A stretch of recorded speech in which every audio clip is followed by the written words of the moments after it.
Hey everyone, welcome to Buzzing About Romance. I am Becky, and joining me for this episode is Leah. Okay, Leah, we have a question of the episode.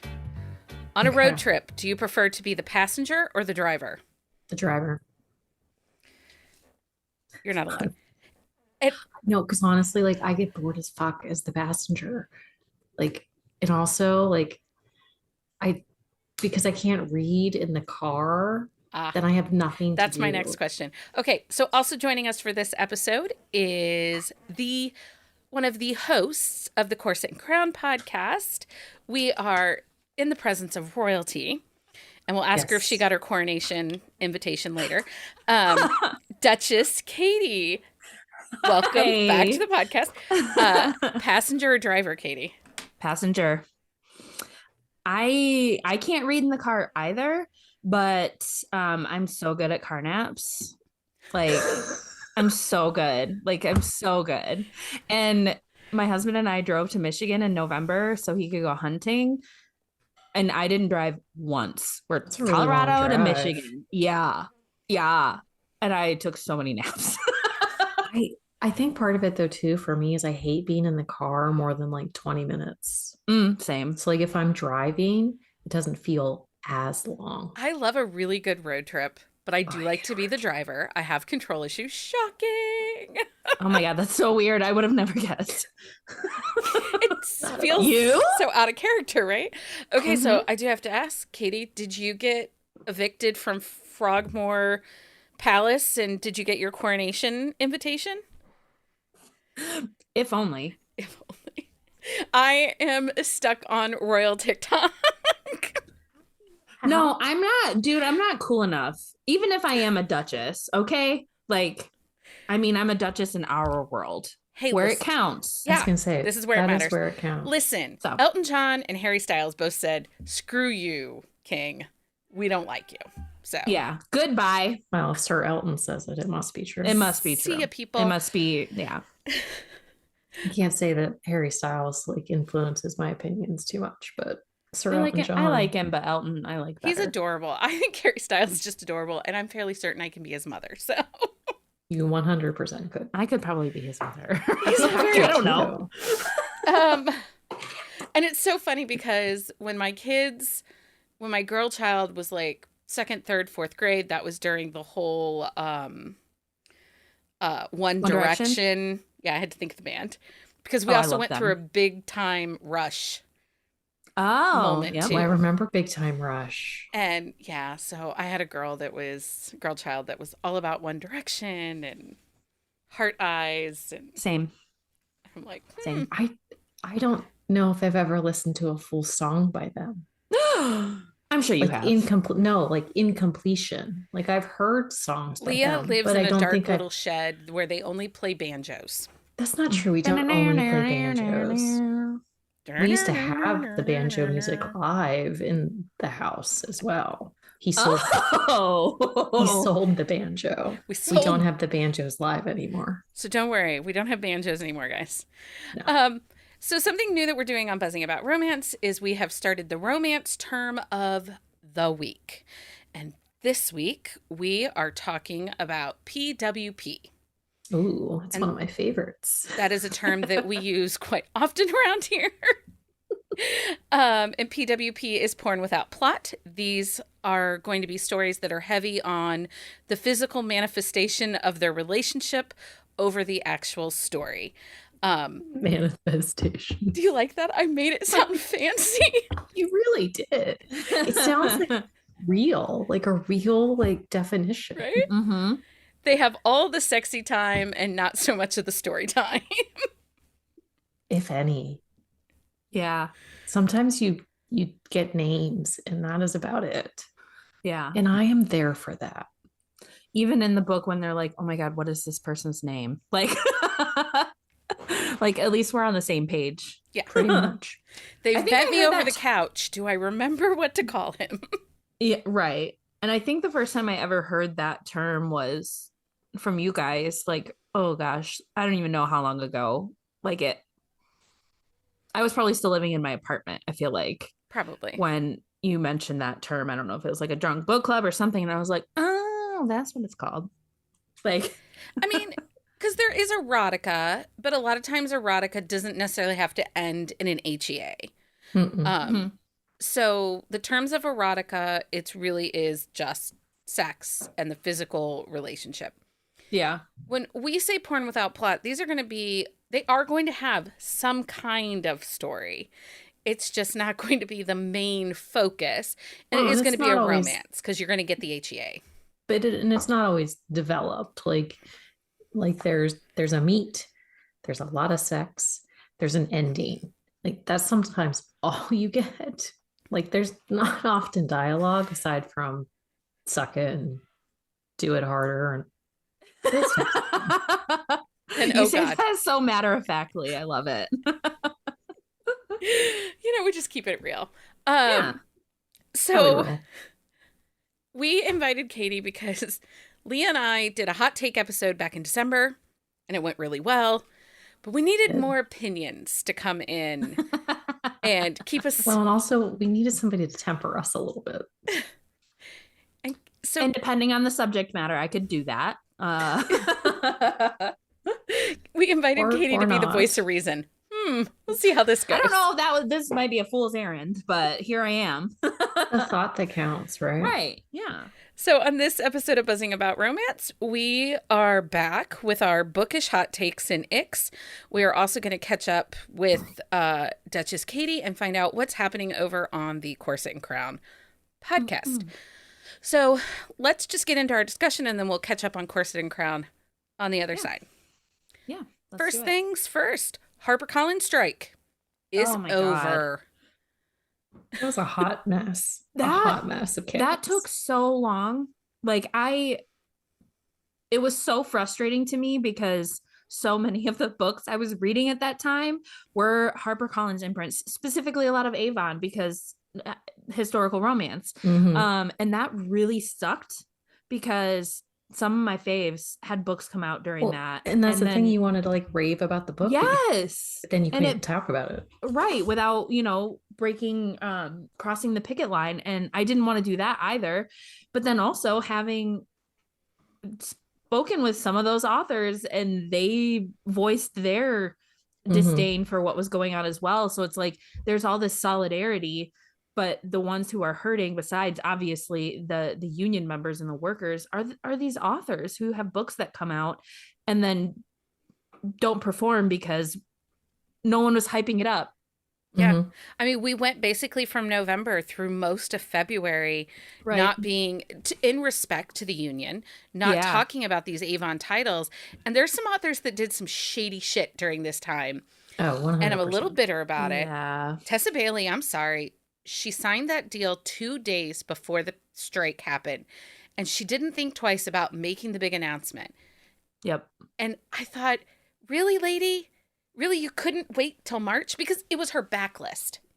Yeah. It wasn't an announcement that needed to happen. Like she could have put it off for even like 3 months, even if like the strike hadn't happened. It was not something that really even needed announced. Like nobody cares that like you signed a contract for your backlist. I mean, it's exciting for her, but show some compassion to the working class that is helping to get your book out, that isn't sitting in a fancy high-rise Long Island apartment or house. Or right. And that's the thing, like it's a read the room situation. Like, yes, it's a very big room, but it's like read the fucking room. Like, like as a person, as a human being, like that was a bad step.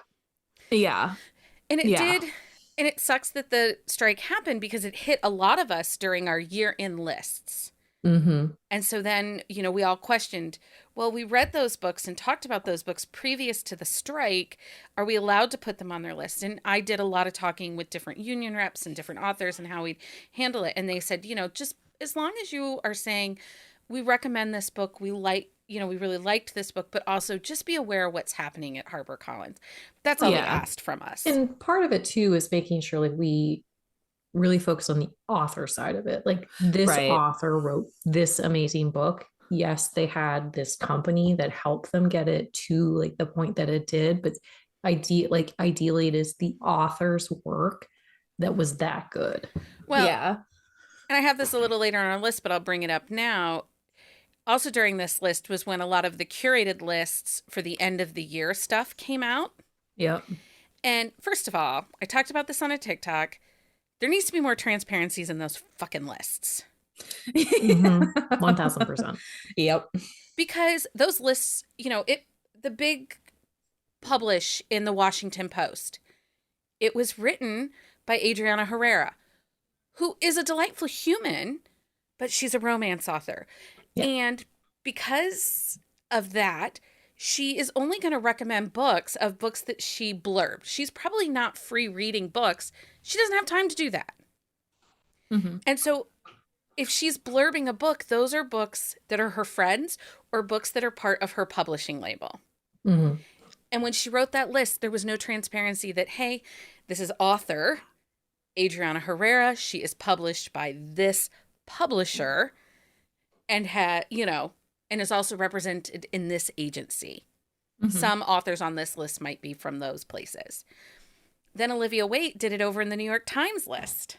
Mm-hmm. That was in the New York Sunday Magazine. It was like, again, half the people on your list. But then Fated Mates did it too. And it really irritated me. Because it was all their friends and all the books from HarperCollins. Yep. 100%. And that's the thing. Like, if you're going to do that, that's fine. But just be like, hey, so this is the company that I work for. And these authors work for that company too. Like, just let us know ahead of time. I just think it's transparency. Yeah. Yeah. And I think too, there are some times where I feel like we do get some of that transparency. Like, I know that there have been times, and maybe it wasn't on this particular list, especially with Fated Mates, but a lot of the times Sarah or Jen, and Jen also always discloses when she reads Sarah's books and loves them. Obviously, I mean, they're like besties, but they'll say, like, full disclosure, this is a personal friend of mine, but and I think a lot of people avoid doing that because they don't want people to think, oh, they're just their friends or whatever. Like, that's why they recommend it. So, but I feel like it's almost like a little, like sketch to not even be upfront with it. Like, well, and that's all I'm asking for. I think I don't have a problem that you're recommending your friends' books. We do it. We recommend the humans that we like and the people that we have connections with. And that's okay. That's human nature. You want to support the people that are in your life and the people you love. But you just have to kind of caveat it a little bit. Right. I'm recommending these 7 titles. These are my friends. And just, I think there's just an honesty level to it. A lot of these authors, because of the nature of their career, a lot of them don't read within the genre that they write. Right.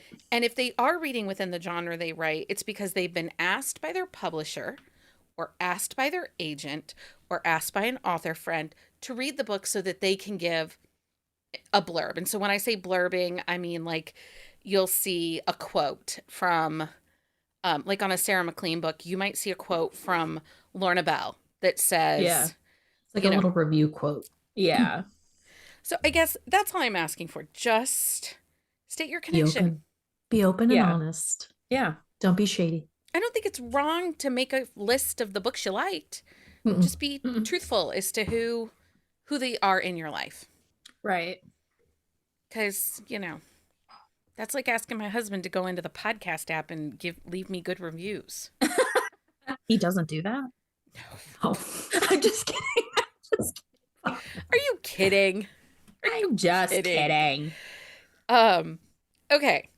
So, the discourse of what counts as reading has come up again in discussions. Oh, Christ. This makes me so angry. So angry. Like, could it not be more ableist? Like, to say shit like that? Like, yeah.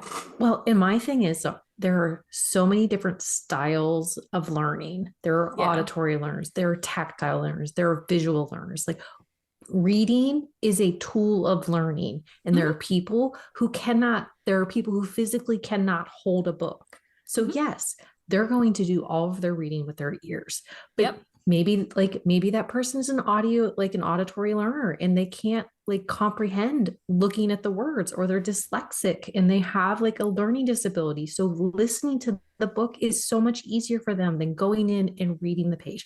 this gets me so fired up because every single, like, not two people do not learn the same way. Everybody learns differently. I don't care if you're reading a comic book, a graphic novel, if you are drawing like random pictures and putting like one word on a page and saying you wrote a book. Like, that is a book. It doesn't matter how that book gets into your brain, whether you are listening to it, whether someone is speaking it to you. Leah is fired up. I feel like we need a hallelujah and amen. Like, this is the one thing that makes me so mad.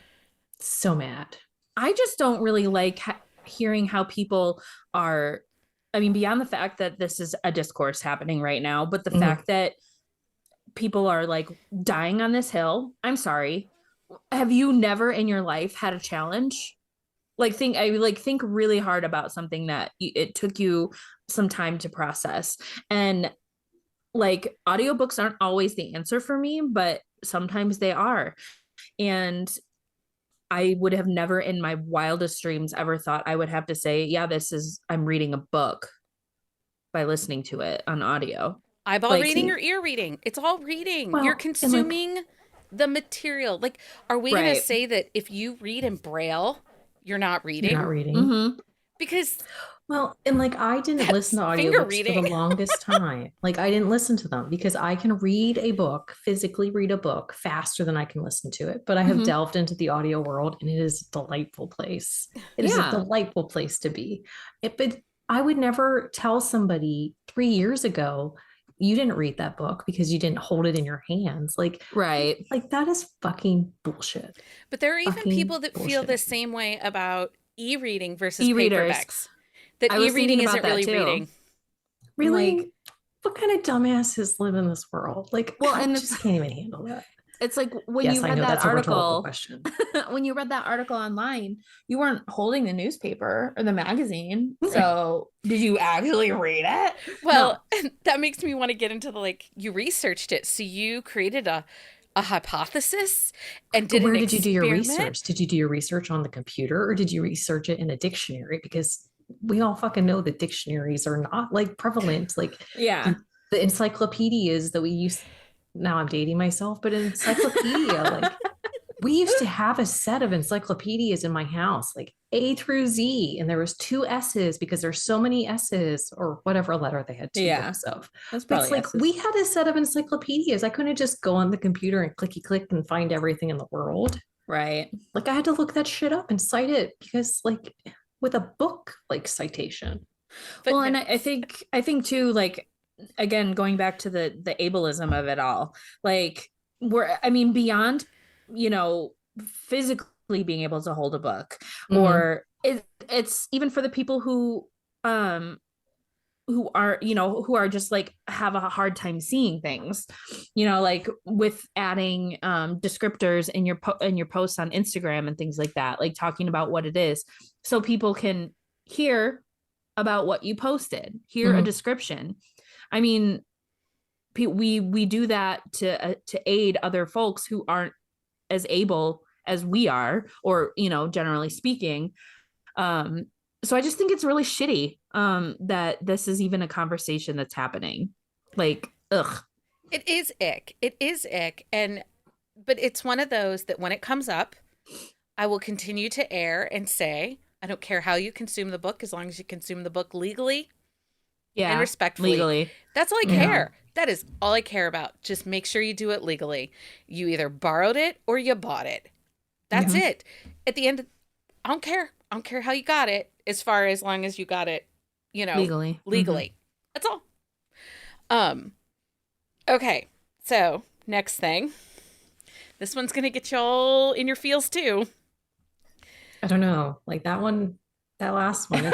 So there was recent discussion, I believe, on Twitter saying that people feel that you should hide the type of spice that you read, so therefore you are not judged, which this plays into the whole why do we need discreet covers conversations. Go ahead and judge me. You can judge me all you want. I will Please read do what I want. Yeah, no, I'm not into that.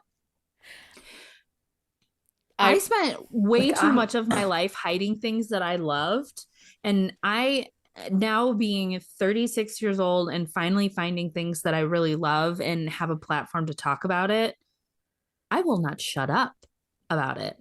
I'm going to just talk won't. loud and proud. Loud and proud, baby. I mean, I at one point wanted to keep my book world separate from my real world. And then I was like, but why? Mm-hmm. So I just kind of like told some people about it, told my besties about it. And then, you know, I was just like, okay, whatever, fine. This is who I am. Like, I do not care. And then there are people who are like, okay, I really want to read something that's like really hot, really smutty, really whatever. And I'm like, I have a rec for you. Thank you for trusting me. Thank you for trusting me. Thinking of that, like, so I was at swim practice. My oldest is on the swim team, and I'm sitting there talking to one of the moms. She had her Kindle. We started talking about books, and she was like, "Oh, I'm reading this series. It's by Melanie Summers. Like, it was her Royal Treatment series." I'm like, "Oh, that's a really good book. I have so many other books that you should read." And I no joke wrote her like a list of like 14 books and authors, and I gave it to her. Like, no joke, like 3 weeks later, she's like, "I have read so many books since you have started me on this like downward like spiral." Yeah. It's like, thank you. I don't understand it. And I have do zero think, like qualms about it. I do think some of it comes a little bit of privilege for the three of us because we are all white women. Yep. You know, of course, we live in America. We live in America, and we do have a patriarchal society within us. And all three of us are married. But I never had the judgments from my husband. Like, I married one of the really good guys, and he never once said, "Oh, those are your porn books," or, you know, your dirty books, or anything like that. I mean, seriously, we wouldn't have a podcast without dude. Like, right. Big supporter. But I don't ride public transit, so I'm not trying to read a book on public transit where I could be approached by a stranger. And honestly, though, if a stranger, I read my e-reader all the time, so nobody's seeing my cover anyway. But, you know, blessings to the stranger that approaches me about books, because I'm fairly certain I'll say the word penis like 75,000 times and tell them all the sexy things, and they're going to walk away and be like, "Wow, I don't know how to feel about that conversation. She's really different." Well, and I mean, part of the reason I kept it so close to the vest too is because, I mean, my husband wasn't like unsupportive, but he didn't get it. So he found my book page and he was like, "What is this?" And I told him, I was like, "It's because you made fun of some of the books I read." And then he felt really, really bad, really, really guilty, and was proud of the page because I was getting followers and I was talking to people and making friends. And he was like, "I was so wrong and I'm so sorry." And now, I mean, obviously he helped me build my library office. So see, mine is kind of indifferent. He doesn't really care either way. He's like, "Those are your books, you do your thing." Like, it helps bring some money in because you edit some people's books like that. So have at it. Yeah. He's like, "But you can read what you want." But that's the thing. Like, as a human being, you can read what you want. Like, I don't care if you read fantasy, thrillers, murder mysteries. If you only read nonfiction autobiographies, nonfiction autobiographies, have at it. Do your thing. Read what you want to read. Like, do not care what people are talking about. Like, if you want to read the history of the bicycle 6 times, that is, I'm sure that's a book. It probably is. If you want to read it 6 times, that is your prerogative as a person to decide what you want to read. What I will judge is the people that are reading some of these trash human conservative people that are getting book deals. If I catch you reading those, I'm judging you. FYI. Yeah, but that's because they're reading shitty people, like books by shitty people. They're not reading shitty books. They're by shitty people. It's different. You're not really judging the person reading it. You're judging the author that has written it. No, I'm judging the people too. But they might not know they're a trash person. Well, because they might be one of those people that like they're just like a reader who enjoys reading. Okay, Leah, for the don't be sake of nice. reading. We don't have time for nice, Leah. I am being the devil's advocate here because not everybody's as insane as we are. Like, let's throw that out there. Like, we are a little obsessive when it comes to books and authors. We are. Carrie Ann Ryan put a Facebook post up on Facebook today about how you discovered a book and then you proceeded to buy the entire backlist and become obsessed. Yeah, become a fangirl. No, we just make them be our friends. Yeah. And they don't she's have like a choice. delightful human. And honestly, I was like, I'll just come down to Texas and hang out and help you pack Patreon books. Like, But she's not like, everybody is like us. So like, you I have to guess- go with that also. Yeah, whatever. But read what you want and fuck everybody else. Yeah. okay. So I'm dropping recently, the F-bomb a lot tonight. it's okay. We've got our explicit label. We're fine. Recently, their Kindle Unlimited is once again under attack. Because so what happened was Amazon took down some very popular books that were in Kindle Unlimited and told the authors, we found your books on other sites, and therefore other sites. You're in violation of our exclusivity clause for your titles. You need to prove that you didn't put them there, and then you can have your account back. Ended up being one of the people that this happened to was Lauren Asher with the release of the third book in her, the final offer, the third book in her Billionaire Dreamland series. Here's the deal. Piracy sucks. Piracy's bad. Don't be a pirate. Well, Yeah. Be a sexy pirate. Don't pirate books. Right. Arg. Here's... So sorry, I couldn't pass this one up. Here's what I need to say about this, because there's an educational piece that was not talked about as people were railing about this. These books, these pirated versions of these books, were found on legitimate retail sites. Yeah. They were found on Scribd, and they were found on Apple Books. Apple Books. Mm-hmm. And through all of this discourse, the authors getting over on TikTok and on Instagram screaming and yelling that they're now on strike against Amazon. They're pulling their books out of Kindle Unlimited.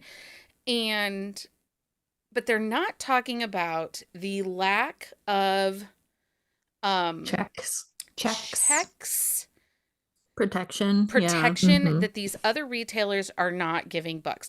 Like, you can go on Apple Books right now and type in a popular book title, and it can be a wide offering. Let's say like a Colleen Hoover book that's a wide offering. You will find 3 or 4 copies of it, and it takes you a minute to figure out which one is the actual Colleen Hoover book. Right. Because it's pirated copies that have no business being up there. But in the whole thing, it was easier to tag Amazon. And I am not saying Amazon is the best thing or the be all to end all. What Amazon they're not does 100% wrong either. But what Amazon does give to readers is accessibility at an affordable price. Yeah. And so while, yes, it's corporate America, do I want to work for them? Absolutely not. And we have an upcoming episode all about libraries that we will clear up some of these library misconceptions for people. It's going to be an eye-opening episode. Libraries are not all the same. They are not. And to get books in libraries are expensive. So Amazon does kind of level the playing field. But here's the other piece to this. There would not be an indie book movement without Amazon. This is true. So hate all you want, but they provided you with a platform. But it's also the case where, like, hate on Apple Books a little bit for allowing like that to be uploaded. Hate on Scribd because you can find so many books in their document section. So many books, like tons of books. But you don't hear people like bitching about the fact that anybody can upload a book and there's no check as like to whether or not like the author like is doing this. Like, yeah, it's like it's a double-edged sword because yes, Amazon is not doing the authors a good service, but at the same time, like, it's a bot. It is not a person sitting there saying, yes, I found this. Like, it is a bot doing checks. And when they find those checks, like they put holds and delays and pull stuff, but it's a bot. It is a computer doing this shit. I mean, piracy is bad, but I think that it's a bigger conversation that needs to happen. There needs to be more protection for authors when uploading a book to a retail site. More checks and balances. Yeah. So, okay. We are done for that. We will continue to support Kindle Unlimited and Kindle Unlimited authors because some of my favorites.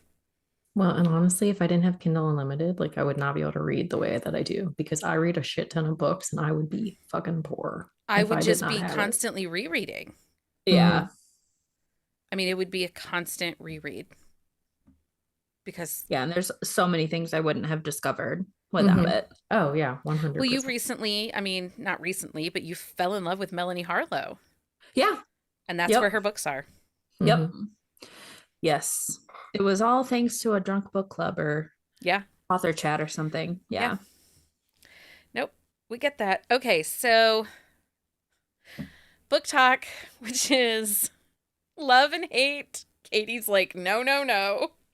It's a toxic cesspool. I don't trust it. Period. So a couple of discussion points have recently surfaced. I like your little discussion point in the shallow world of book talk. That was the name of the article. That was the absolute name of the article. Spot on. It is. Book talk, more important to be a reader than actually reading. That was the consensus of an article called In the Shallow World of Book Talk. It was featured in GQ magazine, the UK version, and I will link this article in our On the Shelf show notes. There's a quote that I would like to get your gut reaction on this, because both of you are bookstagrammers, and there was a time when bookstagram came under quite a bit of discourse too, because it was all about the aesthetic, the pretty picture. So were you really reading the book, or were you just taking the pretty picture?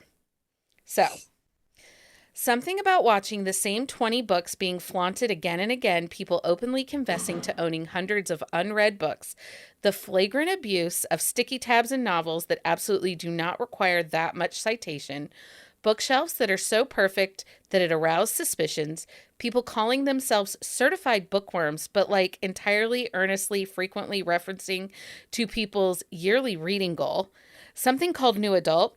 It was like entering a parallel universe where reading wasn't just something that someone did for fun. It was a lifestyle, an aesthetic. People were readers. And this is the gentleman that wrote this article, Barry Pierce. He was a YouTuber in the early days of BookTube. And he feels that he might be responsible for book talk. Like, sir. No thank you. Ego, sir, but you're not. Yeah. But that's fine. So, you all have big feelings on book talk. I have big feelings on book talk. Do you think that it is more about the claim of being a reader than actually reading the books? I don't even think it's the claim of being a reader. I think it is the claim of like, I have this paperback in my hand. Yeah. And I'm going to like show it to you and dance around and show you all the books that I have. But I don't care if you're if you're promoting a book saying like you should read a book and you haven't done it. I care if you say this book is amazing and you haven't read that book and it's a shitty book.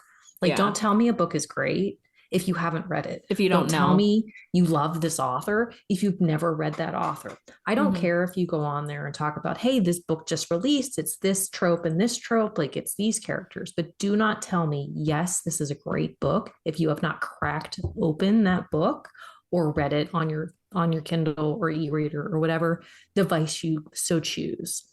That is my hang up with book talk, is I feel like it is all about the stuff. The book talkers want the free books. They want the stuff. Like I have a lot of paperbacks. I've gotten a bunch of them for free, but I can guarantee that there are maybe 3 books behind me that I did not read in some form or another. And I have probably a couple hundred books behind me. Yeah. But I have read 99.99999%. I think I have 2 Carrie Ann Ryans that I haven't read yet because her backlist is big as shit, people. and you have to take your time to get through those. But I pay for those books. Like, she doesn't just send them to me on part of her Patreon. So I paid for those. Like, if I buy a book and I didn't pay, and like I didn't pay for, or I didn't like read it, like that's on me. But I don't buy a paperback unless I've read the book. So what are your thoughts on book talk, Katie? I go on TikTok to watch like goofy shit. Like organizing TikTok? No. I like that. I couldn't even describe what I go to TikTok for because I don't think that it's consistent enough. I think Katie's For You page is amazing. It is amazing. There's so much random shit in there. But I don't go there ever to get a book rec. And I think part of that is because when I did jump in to take a look, I saw the same shit over and over. And I had read the books that they were recommending, and I was like, did we read the same book?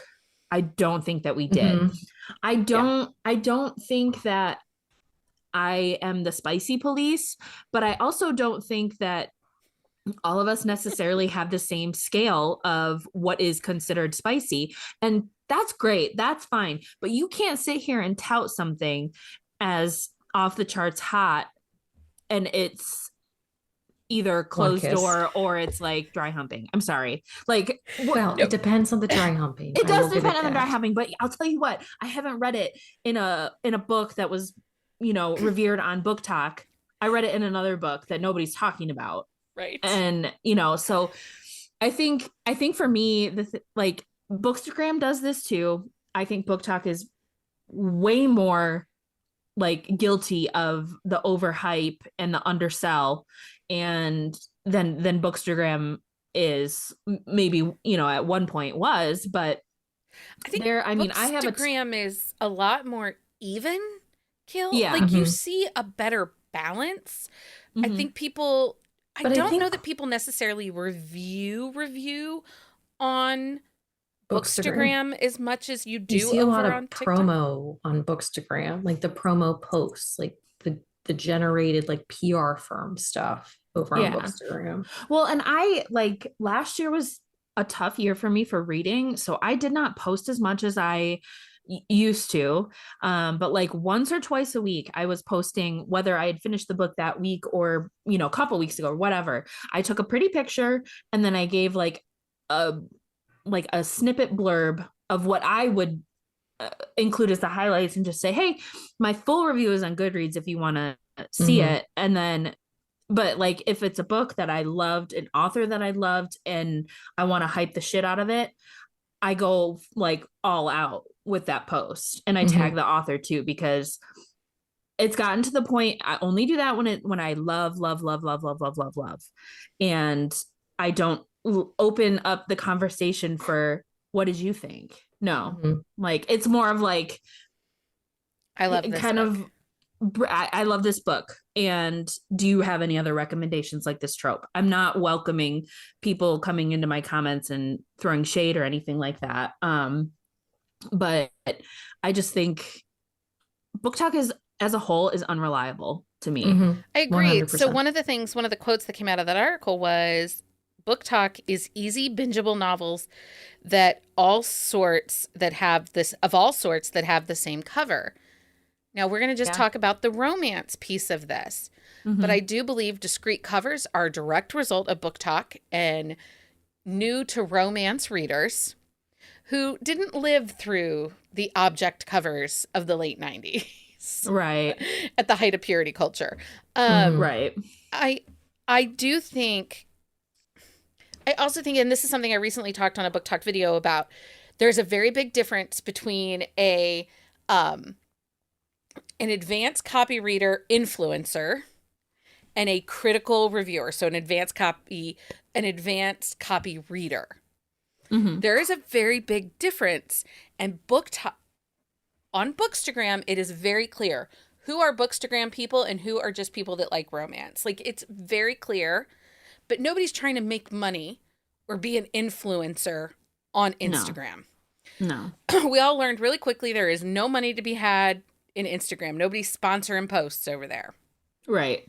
Over on Book Talk, though, these publishers and these authors are spending bank. And they are hiring these influencers to promote their books and talk about their books. And it's not a critical review. And I spend a lot of time like you. Did I read the same book? And again, this brings me back to the one hill that I will always die on. Please, if you didn't like a book, if you DNF'd a book, so a 1 or a 2-star book, leave the fucking review. Leave it. Yeah. Put it on Goodreads. Don't attack the author. Tell us why that story didn't work for you. It was full of plot holes. I recently read one that the heroine has major trust issues. And the hero keeps showing up and doing everything for her to be like, hey, I'm here. And he pines for her. And it's still an issue to almost the last page of the book. And it was like... I read a book recently. Yeah. I read a book recently. It was a 3-star for the story, but no joke. The first chapter, one of the characters, I didn't know what his name was because she had 2 different names and would flip-flop between the 2 of them. It's just bad It's editing. confusing. Oh. But like once I got past that chapter, it threw me off though. Like it could have been a 4.5-star book, like because there were not plot holes. Like it was a solid story. But that first chapter where she could not get the one side character's name correctly, I was like, you've got to be kidding. But then like Becky said, who is reading this book before she puts it out, and has not a single person like caught the fact that like she's flipping between Gabe and Gage like multiple times? I had a book that the timeline doesn't add up. She said the child was 4 years old and they'd been friends for 4 years, but they met when she was pregnant with the child. That would be 5 years. Yeah. And the child talks like they're 12 and not 4. And anyway. Okay. So as we all sit here on our screens and our listeners cannot see this, we all have beautiful bookshelves behind us. Mm-hmm.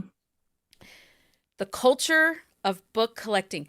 Do you know that there are people that do not collect books and don't think that they're these magical pieces of also the beauty? psychos that crack a spine? I'm not talking to you because I know you read your paperbacks. I do. I will forgive you for that. But like, a cracked spine stresses me out. So I will link this article from The Guardian. It was some people treat books like tomaic magical objects. And she goes on to specify that these people follow the belief system of having a lot of books and boasting about it, treating and having a lot of books as a stand-in for your personality, or believing that simply owning a lot of books makes you know things. But I don't boast about all my books. They just look pretty. They are just for me. Like, I don't care if other people know that I have all these pretties behind me. Same. I know those pretties are behind me. I don't boast about owning a lot of books. I actually am slightly embarrassed sometimes when, like the other day, Mike and the girl child were like, I was like, 1,000 books to be a library, guys. And they're like, oh, you have 1,000 books. And I'm like, no, I don't. No, you don't. No, I don't. And they went and they counted my books. They counted my books, you guys. And I was a little embarrassed. You're not a library yet, though. I'm not a library yet. Okay. I haven't counted. That's not counting the Kindle, though. That doesn't. If we're counting Kindles, audiobooks, I'm a library. I don't know that it counts the box of step backs that I have like under the bookshelf that are not out on display. There's probably still not a library, though. Okay. There are a lot of books in that box, though. There are a lot of books in that box. What's in the box? Okay. More hate on Book Talk, and then we're going to move from this because I have other things I feel like we need to talk about. Is Book Talk sucking the joy out of reading? Yes. Book Talk is sucking the joy out of life. Mm-hmm. Comparisons of how much you read versus others. When people question how much you read and how do you have time for it. Reading is not a competition, but I suddenly find myself, this is a quote from the article again. It's from the Huffington Post. I will link it in the on the shelf show notes. Reading is not a competition, but I suddenly found myself feeling like I had to read more or make excuses as to why I didn't read that often. Yeah. Yeah. So the only thing I'll say to that, though, is in my real life, I get this all the time. Like, how do you read so many books? People, I do not have a life and I do not watch TV. Well, I watch like 2 TV shows. That's it. Because I'm obsessed with... Do you watch your TV shows? What? Do you read while you watch your TV show? No, I usually play like a little mobile game because I'm obsessed with Chicago PD and Adam because he's from the Princess Diaries. I read really fast. So like I can read a lot of book in like a night. And also like once like my kids are like in bed, I don't do anything because I'm tired as shit after a day. But I also could like, if I have a day off where like I don't have to do anything, I can put away 4 or 5 books if I read all day and I don't do anything else. Like I read really freaking fast. And so like I put away a book a But day without question. I also think the people that are making these comments about it being a competition and feeling like they have to make excuses are also the same people that are saying audiobooks aren't reading. Yeah. Probably. Because they probably are. Because I do at least one audiobook a week too. I don't read that fast, and I have found I definitely read paperbacks a lot faster than I do my e-reader, and I don't know why that is. I think I just like, whether it be the eye strain or that it's easier for me to like just swap it out for my phone and dink around on that. But I know. And even if you did go through my posts last year, like on Instagram, you would see me apologizing for lack of content constantly, because like my reading was down, my reviews were down, like I just wasn't doing what I normally do. And it bummed me out. Like, not just for the fact that I wasn't engaging with followers anymore, or like it purely was I wasn't reading as much and I had nothing to talk about. And that sucks when you know that you read good shit and you're stuck. And I think a lot of that comes from definitely not as much book talk, because I don't participate in that, but like from the pretty pictures, the conversations happening in the comment sections, things like that.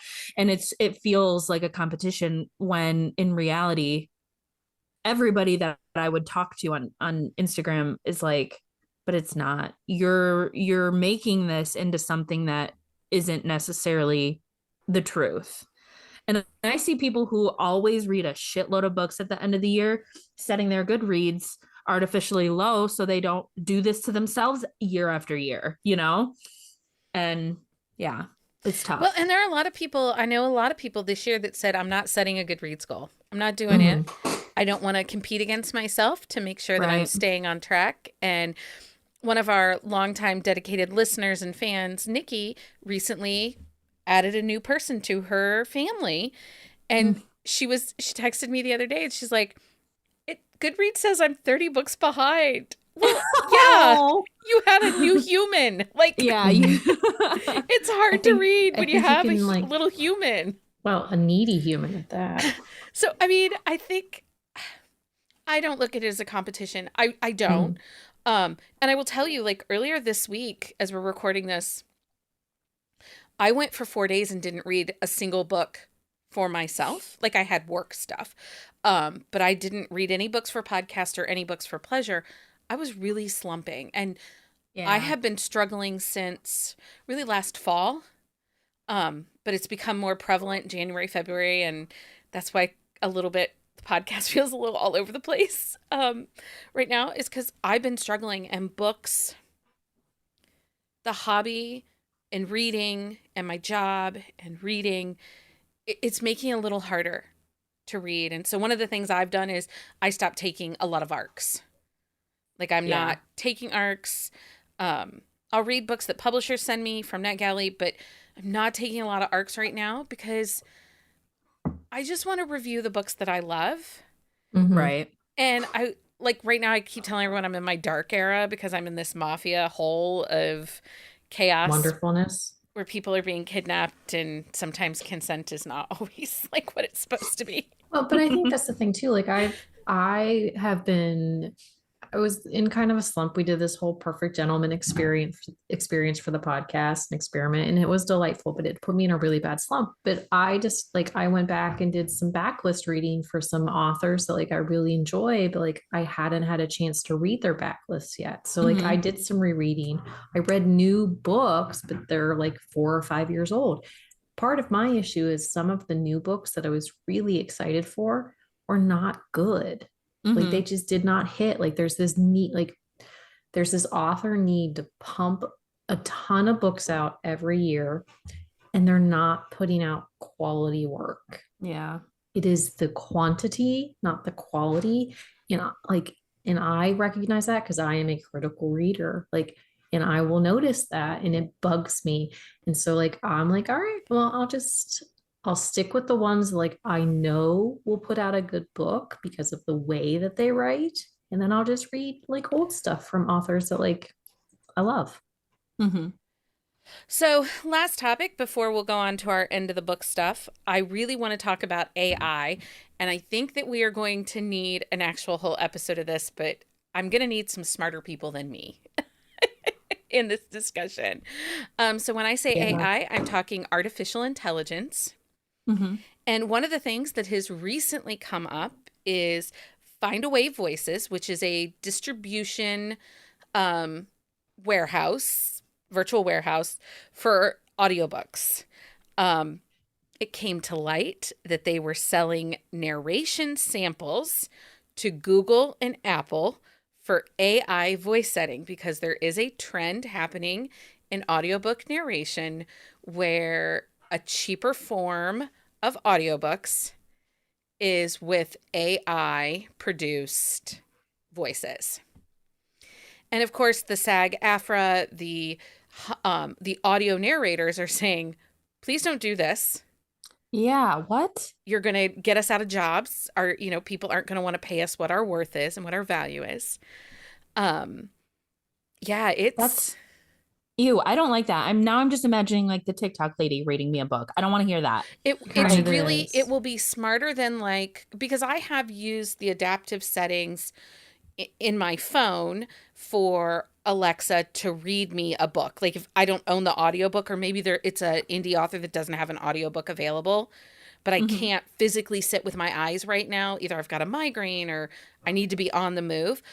There are adaptive settings that will help people consume material like that and have it read to you. Mm-hmm. And that's very clear, like it's the Siri voice or it's the Alexa voice. Yeah. Um, this would be a next step level. Like this would sound human. But they were using real narrators to create these non-human narrators. Hmm. And it is icky. But then I was recently on an author's page, and it's an author that I like. I've liked their books in the past.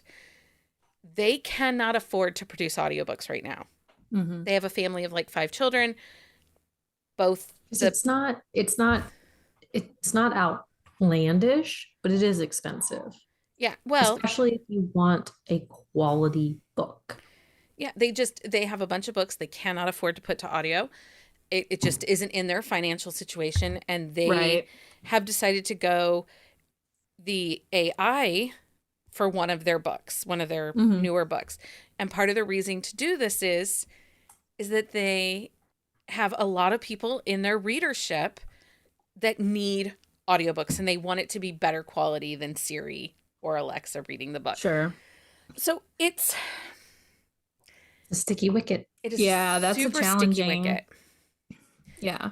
It's Because everybody deserves to get to read the books that they want to read. right. Mhm. And the way that you consume your book, as we've probably discussed ad nauseum tonight, um, everything is valid. So Mhm. finding a way to make it consumable for yourself, and Well- if you can't, that sucks. That is a hurdle. And also for authors to find a way to do it, like if it isn't an affordable option for them, like to find a way to create that platform for their readers because they want to support their readers. It goes both ways. You want to support the author, but those authors want to support the readers so they continue reading them. But there are some where like they have a hard time with the fact that there are some authors without audiobooks, but it's not an easy process. Right. Which readers like we are in like a different headspace because like we are in the back end of some of this stuff. So like we understand that, but it is a process to get your book put into audio. It is not a cheap process. Like No. and that's the thing, like authors who are just starting out, unless you are one of those like anomalies who like right out of the gate do really well, it is a slow process. Top tier narrator, a finished hour is on average about $350 for a top tier narrator. Mm-hmm. An AI narrated book is going to roll under $120 a finished hour. Yeah. So Damn. it's affordability, it's accessibility. Is it right? No.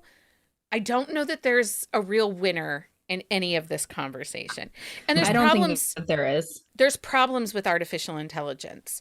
Artificial intelligence is known to be inherently racist. Yeah. Mm-hmm. And so there are problems with that piece. So another piece of that is now the Author Guild has added to its contracts that publishers cannot share manuscripts with AI developers. Mm. It also brings into one of the new things that came out in February was ChatGPT written books.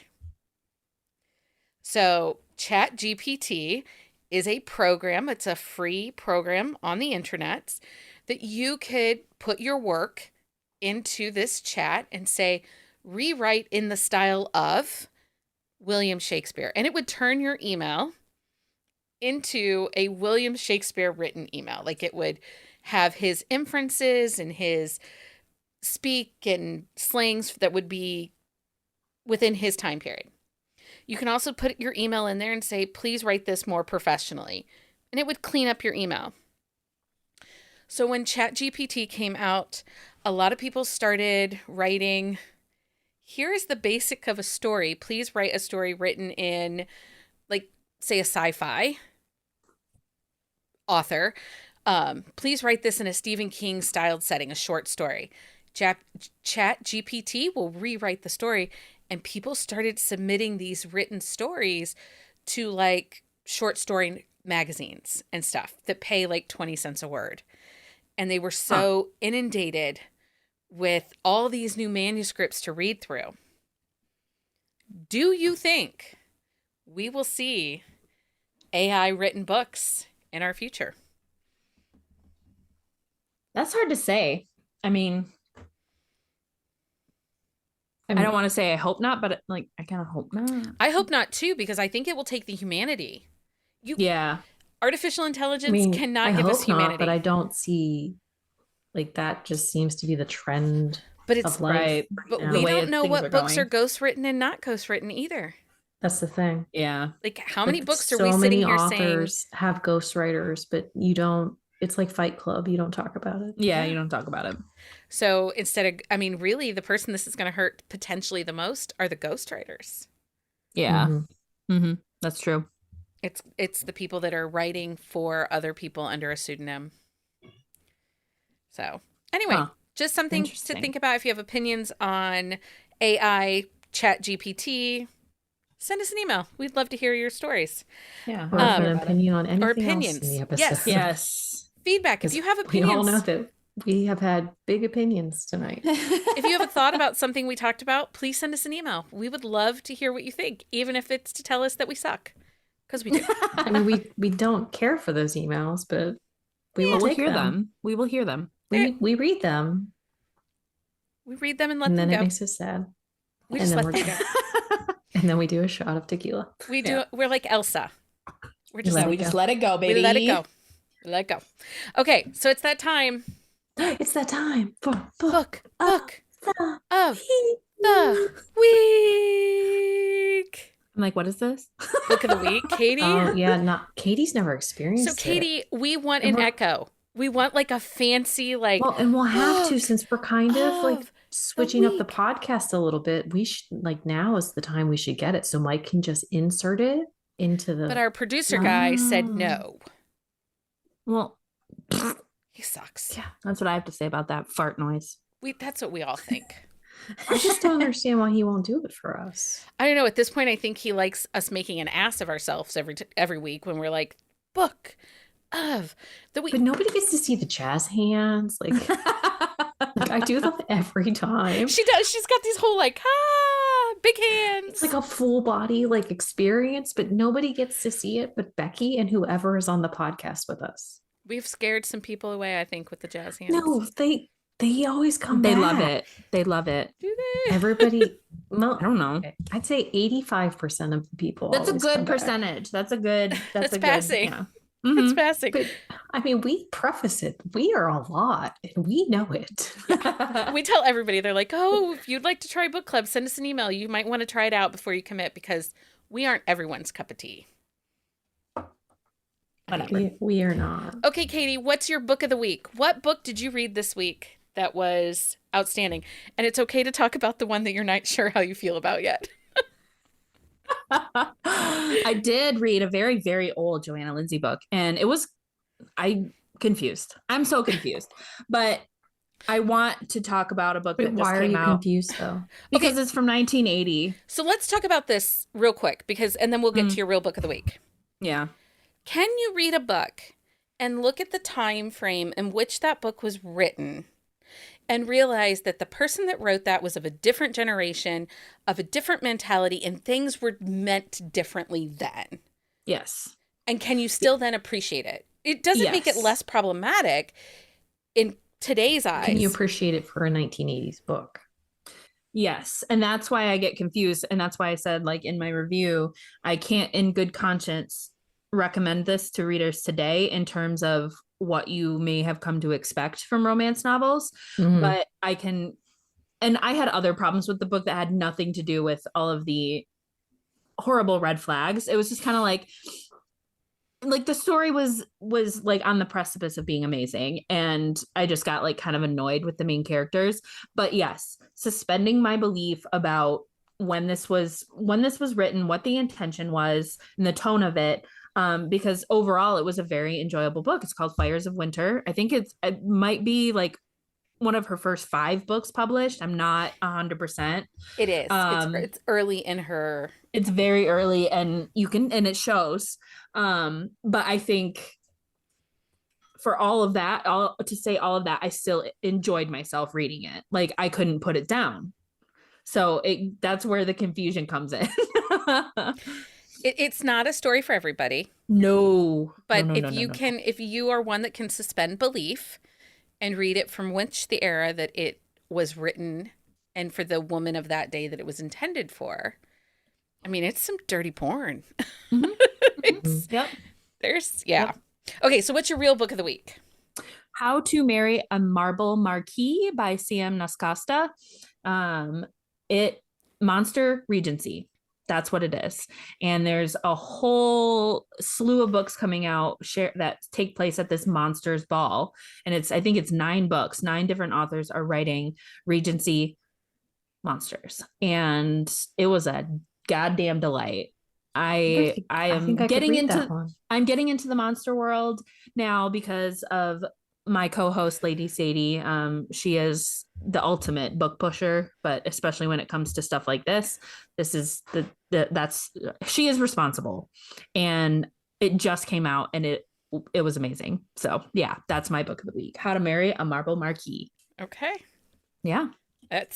Listen, we just had a whole conversation about the balloon animal Omegaverse squeak shifters and orc romances and how they there have will be buckets. orcs in this I think I'm gonna have to read this. Like, I recently have started reading some orc romances, and I am floored. I downloaded one last night. Out of the amount of cum that an orc has. Buckets, baby. Buckets. Well, I'm reading an alien romance right now. I haven't finished it because it's really freaking long, but there's a lot of cum, and he has like a really weird shaped penis. Like there's not multiple penises or not a demi penis. There's not a demi penis or like a nub or anything, but it's really good. But it's long. It's a lot of world building, though. Okay, Leah, what's your book of the week? Okay, so my book of the week is Garrett by Riley Edwards. So there was a lot of suspense that dropped on the 28th of February. And so I read a lot of suspense, but out of those ones, like this one was my favorite. It was just really well done. This is a character we met in like book 1 of her Z Core series. And like, we have been waiting for years for this book. And it was one of those, honestly, it's one of those books where I was afraid to read it because I was like, what if I read it and it's not as good as I'm expecting? But it did. It really held up. Like, I was excited. It works. It's a second chance, but it's a second chance that makes sense. And it was delightful. And I'm like really sad because it's over now. It's over. That's the worst part. But she's starting a new team, and like we get little snippets of them in this, and it's just delightful. I will say I needed more Zane Lewis in this book, and I've already complained about it, but I needed more of the Dimple King. Like, there was not enough Dimple King. Oh my God. But it worked with the way the story played out at the same time. What was your book of the week, Becky? So this is my book of the week, and actually Katie, I think you would love this book. It is Man Candy by Vanessa Vale. It's an age gap. She is older. She is 35. All right. And he is 27. Okay. And it's a pretty decent age gap there. It's a small town. But he is a professional hockey player from a billionaire family. It's kind of insta-lovey. It takes place over 30 days. He is all in from the day they meet. And she is like, he is not Mr. Right. And she has this Mr. Right list that she needs her guy to have in order to commit to him. And she sees him as Mr. Right now, but not Mr. Right. Anyway, It was quick. It was fast. It was sexy. It was, it pops on page 1. Page 1 is present, and then chapter 2 goes back 2 weeks previous. Okay. When does it pop again? It pops again at 40. Oh, well, that's not bad then. Yeah. It basically, a tree falls on her house while he is flirting with her in the small town grocery store. And the small town is delightful. Yeah, it's just so good. Anyway, it is so good. I will be screaming about Man Candy by Vanessa Vale for a minute. It was fast. It was dirty. It was delightful. And Lindy was the heroine. She was in book 1. And she was a little hard to love. She was very jealous of her younger sister who found this older man that was closer to her age than was to her sister's age. And she so there was some jealousy. Tasty treat when they first met. Yeah, she thought he was a tasty treat. For her. But she had some jealousy. But as we get into book 2, we realize that she had a right to be jealous. She gave up a lot to raise her younger sister. And her life has been on hold for 15 years. I haven't read that one yet, but book 1, like you get like just a tiny snippet of Lindy, and it's like she comes off as kind of a frigid bitch. But you're like, I know that she's really not. She's like, not. You know that she's not. And her hero is swoony and a dirty, dirty, dirty talker. He also enjoys the use of sex toys. So I can appreciate that. He is okay calling in for a team member. Good. He likes the mulligans. He does. Okay. Did you know that Buzzing About Romance is going to go to their first signing? I knew that. Did you know that?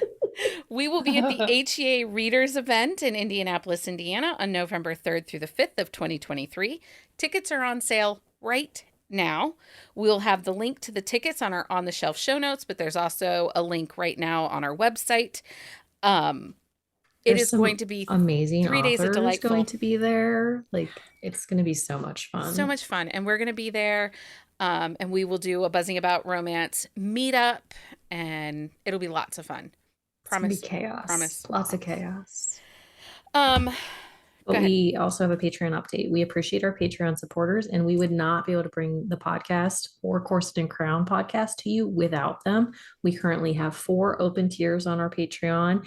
Those that start at $5 a month and include membership to Drunk Book Club and exclusive content. And our first goal to reach 40 Patreon members has been met. So we are planning goals for the future. Well, the next goal is 75. Once we hit 75 Patreon members, we are going to plan a reader retreat. And so as soon as we hit 75, we will then give you a 6-month out that the reader retreat will take place in. And this will be a fun 3-day weekend filled with coming together, supporting each other, talking books. We have our own personal bartender that will be there as well. So I do want to welcome new Patreon member Renee. We are so grateful to have you as a part of our Patreon, and we're excited to have you join us at some upcoming Drunk Book Clubs and events. Welcome to the chaos. That's all I can say. Katie, thanks for coming and hanging out on Buzzing About Romance, but tell everyone what you guys are kind of doing at Corset and Crown. Well, first of all, thank you for having me. And Corset and Crown, if you aren't familiar, Buzzing About Romance is our mommy podcast. They birthed us. That makes it so gross. So gross. I wanted to be Us. gross. Okay. So at Corset and Crown, we cover historical romance. We'll dabble in a little bit of contemporary when we get the permission slip. But this year, Sadie and I have taken on interviewing some of our friends, and friends, the term is loose, because we don't really actually know these people in real life, but we want to have people on our podcast that listen and that engage with us over on Bookstagram and Twitter and TikTok, everything. So this year we are doing the Society of Scandals, which we will be having a different guest each month, just like we have in the past with authors. We'll still have authors. We'll still do our scandal sheets, but we wanted to bring other readers in to talk about their romance journey with us. So we've already got one under our belt, and it was so much fun. So it's going to be a fun year. It was a great episode. And so you can find Corset and Crown episodes wherever you guys get podcasts. Yes. Or check out corsetandcrown.com. Anyway, thank you for listening, everyone. Until next time. Happy reading, everybody. Find us on Instagram at Buzzing About Romance or on Twitter at Buzzing Romance. If you like the podcast, please leave a review. If you'd like to support us directly, join the Bookcase and Coffee Patreon and receive exclusive content only available to Patreon members. Check out bookcaseandcoffee.com for our on-the-shelf show notes.